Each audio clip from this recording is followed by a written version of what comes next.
Hi, this is Chuck, and I'm a new member of the Votetocracy team, and excited today because I get to tell you about Votetocracy Plus.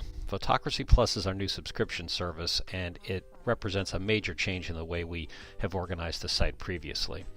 What's really unique about Votetocracy Plus is we've combined information that Congress provides about a bill, but we've added our own custom-designed 16-section analysis. So to do that, we've completely redesigned our bill page. And let me hit the highlights for you just briefly.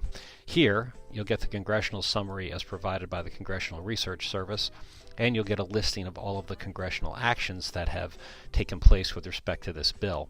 Underneath that, we've embedded the actual bill itself, so if for any particular reason you want to read it in depth, you are certainly free to do so. On this tab, we've added related bills, which links all of the bills associated with this particular piece of legislation. Now on the right side is where the excitement actually starts to build a bit, and that deals with the new sections that we've created here.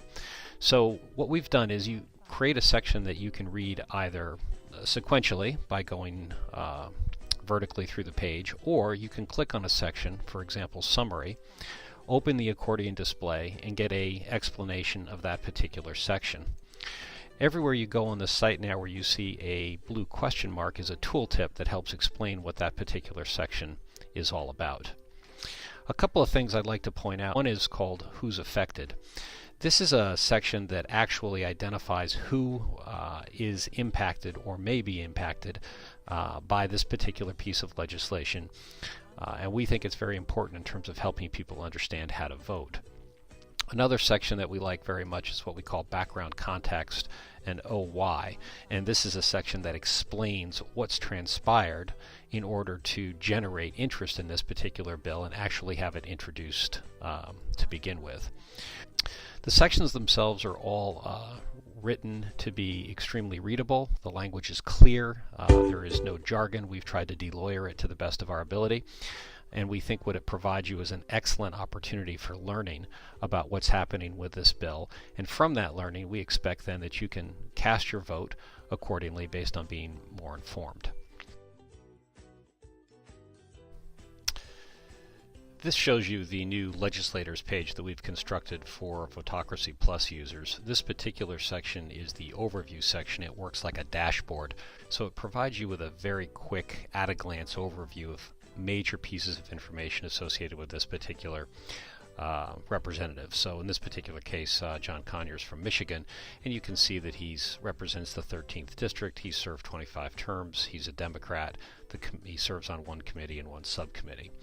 We've also added in his biography so that you don't need to go anyplace else to go find it. In this particular case, it includes his congressional biography. In some cases, representatives and senators have added personal biographies as well. We've linked in all of the bills that this particular representative has sponsored so that you can get a sense of exactly what it is he or she is interested in and favors. One of the sections that we've added that we think is pretty exciting is a funding section. And so what this section essentially does is it allows you to see funding and contributions from different groups all in one place, and we've organized it in 3 different graphics. In this particular graphic, which I'll just select, it shows you a comparison between the employment size of a group, in this case agriculture, forestry, fishing, and hunting, whether or not they made a contribution to the campaign, and how much revenue that group represents to the particular state. In the election section, we've added in the election data from the last time this particular representative ran so that you can get a sense of what their margin of victory was, who they ran against, who they defeated, and obviously you have access to the data as well. We've added in a state profile. The state allows you to quickly get a sense of how this particular state that this particular representative comes from operates. So here you can see that manufacturing is the biggest contribution to the gross domestic product of the state of Michigan, and you can see that it also represents a substantial amount of jobs. In this case, 513,000 people work in manufacturing. Over here we've added the ratings of special interest groups, and so you're able to quickly come here, find an organization that may be important to you, and you can see how this particular organization rated this particular representative on issues that are important to them. Thank you for listening, and we hope you subscribe. Pond5.com